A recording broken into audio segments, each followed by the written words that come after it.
Hallelujah. जब हम लोग व्यवस्था विवरण उसका 28वां अध्याय दूसरे वचन को हम पढ़ते हैं, यहाँ ऐसा लिखा हुआ है कि फिर अपने परमेश्वर यहोवा के सुनने के कारण ये सब आशीर्वाद तुझ पर पूरे होंगे। हालेलुया। यहाँ लिखा हुआ है आशीर्वाद तुझ पर पूरे होंगे। हम यहाँ पर अगर हम देखें, आशीष के स्वभाव को हम देखें तो आशीष रुकता नहीं है। आशीष अवश्य ही क्या होता है? पूरा होता है। आशीष का ये स्वभाव है कि वो पूरा होता है, इसके बावजूद कि कोई भी परिस्थिति क्यों ना हो, विपरीतता और विरोध कितना भी क्यों ना हो, बाइबल के अनुसार परमेश्वर की आशीष अवश्य ही हमारे जीवन में क्या होती है? पूरा होती है, सब क्षेत्र में पूरा होती है। इसलिए आशीष का ये स्वभाव ही है। यह आशीष इतना सामर्थ्य है कि अपने विरुद्ध आने वाले हर परिस्थितियों से बढ़कर है। आशीष इतना सामर्थ्य है कि हमारे विरुद्ध आने वाले हर परिस्थितियों में भी वो पूरा होता ही है, वो हमारे जीवन में कार्य करता ही है। जैसे कि 28वें अध्याय के हम लोग 7वें वचन में देखते हैं, यहोवा ऐसा करेगा कि तेरे शत्रु जो तुझ पर चढ़ाई करेंगे वे तुझसे हार जाएंगे। वे एक मार्ग से तुझ पर चढ़ाई करेंगे परंतु तेरे सामने से 7 मार्ग से होकर भाग जाएंगे। यहाँ लिखा कि यहोवा ऐसा करेगा। परमेश्वर जो हमें आशीष देता है, उस आशीष को पूरा करने के लिए परमेश्वर कार्य करेगा। यहाँ लिखा कि परमेश्वर ऐसा करेगा कि तेरे शत्रु जो तुझ पर चढ़ाई करेंगे, यानी शत्रु जो हम पर हमारे आशीष के विरुद्ध में होकर काम करेंगे, तो परमेश्वर ऐसा करेगा कि वे तुझसे हार जाएंगे। ऐसा लिखा है। आशीष हमारे विरुद्ध जो कोई भी क्यों ना हो, हमारे विपरीतता में कोई भी क्यों ना हो, चाहे वो शत्रु ही क्यों ना हो, अगर हम पर चढ़ाई करें तो वचन कहता है कि वो हमसे क्या हो जाएगा? हार जाएगा। इसका मतलब है यह है कि आशीष के विरुद्ध में अगर शैतान भी चाहे, क्योंकि बाइबल बताती है कि शैतान हमारा विरोधी है, हमारा शत्रु है, वो चाहे तो भी हमारे विरुद्ध में कुछ नहीं कर सकता, वो हार जाएगा। क्योंकि आशीष का स्वभाव ही ऐसा है कि जिसमें होकर परमेश्वर हमारे लिए ऐसा कार्य करता है कि वो हमारे विरुद्ध में आने वाले हर परिस्थिति में भी हमें बढ़ाते ही चला जाता है, विजय देते चला जाता है। इसलिए यहाँ पर लिखा हुआ है कि वे एक मार्ग से तुझ पर चढ़ाई करेंगे परंतु तेरे सामने से 7 मार्ग से होकर क्या हो जाएंगे? भाग जाएंगे। हालेलुया। इसलिए हम देखते हैं कि आशीष ही है जो हमारे जीवन में इस रीति से काम करता है। नया नियम भी याकूब उसके 4 अध्याय के 7वें वचन में कहता है कि परमेश्वर के अधीन हो जाओ और शैतान का सामना करो तो हमारे पास से क्या हो जाएगा?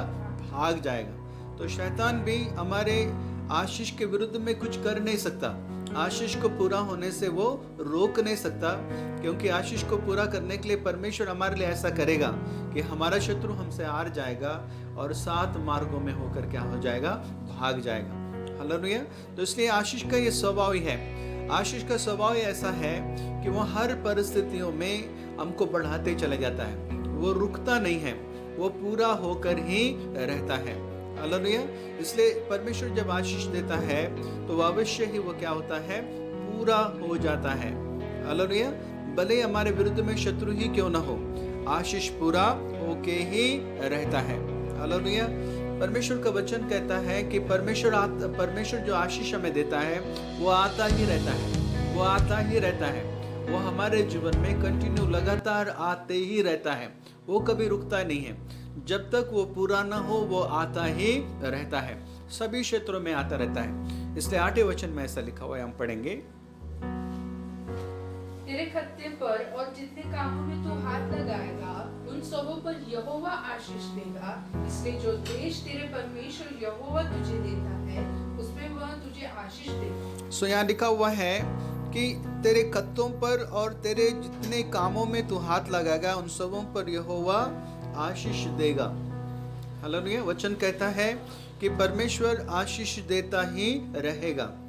इसका मतलब यह है कि आशीष आता ही रहेगा और इस तरह आशीष हमारे जीवन में बहता ही रहेगा उन सब बातों को पूर्ण करने के लिए जो आशीष के अंतर्गत हमारे जीवन में होना है। इसलिए आशीष कंटिन्यू क्या करेगा? आता ही रहेगा। तो इसलिए यहाँ पर लिखा हुआ है कि जितने कामों पर तू हाथ लगाएगा उन सबों पर यहोवा क्या देगा? आशीष देगा। आशीष आता ही रहेगा, हमारे कामों पर आशीष आता ही रहेगा। आगे लिखा, इसलिए जो देश तेरा परमेश्वर यहोवा तुझे देता है उसमें वह तुझे आशीष देगा। हम कहीं भी किसी भी क्षेत्र में क्यों ना हो, परमेश्वर के आशीष का स्वभाव ही है कि वो हमारे जीवन में आता ही रहेगा। हालेलुया। इसलिए यहाँ पर लिखा हुआ है कि वो आशीष हमारे हाथों के कामों पर, सभी कामों पर परमेश्वर के द्वारा वो आशीष आता ही रहेगा। हालेलुया। हमारे कामों पर भी क्या होगा? आशीष होगा। परमेश्वर हमें आशीष देता ही रहेगा। बाइबल बताती है 12 वचन में ऐसा लिखा हुआ है, हम पढ़ेंगे। यहोवा तेरे लिए अपने आकाश रूपी उत्तम भंडार को खोलकर तेरी भूमि पर समय पर मेघ बरसाया करेगा और तेरे सारे कामों पर आशीष देगा। हालेलुया। सो यहाँ पर ऐसा लिखा हुआ है कि परमेश्वर अपने आकाश रूपी उत्तम भंडार को खोलकर, हालेलुया, आशीष को पूरा होना ही है।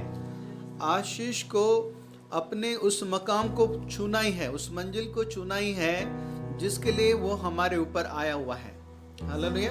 तो आशीष का स्वभाव है कि वो काम करता ही रहेगा तब तक जब तक हमें एक ऊंचे स्थान पर न पहुंचाए। जैसे कि 28वें अध्याय के पहले वचन में, व्यवस्था विवरण में हम देखते हैं, वहाँ ऐसा लिखा है कि यदि तू अपने परमेश्वर यहोवा की सब आज्ञाएं जो मैं तुझे आज सुनाता हूँ चौकसी से पूरी करने को चित्त लगाकर उसके सुने तो वह तुझे पृथ्वी की सब जातियों में श्रेष्ठ करेगा। तो जब तक हम पृथ्वी के सब जातियों में श्रेष्ठ न हो जाएं, तब तक आशीष हमारे जीवन में आता ही रहेगा। वो रुकेगा नहीं, वो परिस्थितियों से नहीं रुक सकता, उसको पूरा होना ही है। वो आया है कि हमें क्या करें? श्रेष्ठ बनाए। इसलिए आशीष हमारे जीवन पर नियंत्रण करता ही रहेगा, कार्य करता ही रहेगा। और हमें श्रेष्ठ ठहराने के लिए परमेश्वर के आशीष के कारण परमेश्वर आकाश रूपी उत्तम भंडार को खोलकर हमारी भूमि पर क्या बरसाएगा? मेघ बरसाएगा। हालेलुया। आशीष की वर्षाव करेगा। आशीष आता ही रहेगा। क्यों आता रहेगा? क्योंकि यहाँ पर लिखा है कि वो तेरे सारे कामों पर क्या देगा? आशीष देगा। और उस आशीष के कारण ऐसा लिखा हुआ है, और तू बहुतेरे जातियों को उधार देगा परंतु किसी से उधार लेना ना पड़ेगा। हालेलुया। उधार देगा, इसका मतलब यह है कि परमेश्वर की आशीष आपको इतना ऊंचा उठाएगा कि आपके द्वारा बहुत से लोग आपके मतलब गुलाम हो जाएंगे, आपके सेवक हो जाएंगे। इसलिए आगे ऐसा लिखा हुआ है 13 वचन में, और यहोवा तुझको पूछने किंतु सिर ही ठहराएगा। आशीष आता ही रहेगा, परिस्थितियों से वह नहीं रुकेगा, वो पूरा होकर ही रहेगा जब तक कि वो आपको क्या ना बनाए? सिर ना बनाए, अधिकारी ना बनाए। हालेलुया। आप इतने संपन्न और आर्थिकता में इतने सामर्थ्य होंगे कि लोग आपके अधिकार के नीचे रहेंगे। हालेलुया। आप वो होंगे जो सिर कहलाएंगे। आमीन। इसलिए वचन कहता है कि वो आता ही रहेगा और आर्थिकता में इतना आपको समृद्ध और संपन्न करेगा कि आप औरों को देने वाले होंगे, उधार देने वाले होंगे, लेकिन उधार लेने वाले नहीं रहेंगे। ये आशीष का स्वभाव ही है। वो जब तक आपको ऐसा ना करे तब तक वो आपके जीवन में आता ही रहेगा, नहीं रुकेगा, वो पूरा होकर ही रहता है। हालेलुया। तो इसलिए प्रिय, हमें आशीष पर क्या करना है? विश्वास करना है। आशीष को अपने जीवन में हमें कार्य करने देना है। हमें विश्वास करना है कि हम लोग कैसे हैं? आशीषित हैं। इसलिए नहीं कि यहाँ जैसे व्यवस्था कहता है कि अगर तुम ये करोगे तो आशीषित रहोगे। हमारे अपने कामों के कारण हम आशीषित नहीं हैं। गलतियों उसका 3 अध्याय 13 और 14 वचन कहता है, यीशु मसीह हमारे लिए श्रापित बना और उसने हमें व्यवस्था के श्रापों से क्या कर लिया? छुड़ा लिया। क्योंकि जो कोई काट पर लटकाया जाता है वो कैसा है? श्रापित है। प्रभु यीशु मसीह ने हमें श्रापों से छुड़ाने के लिए कुछ किया।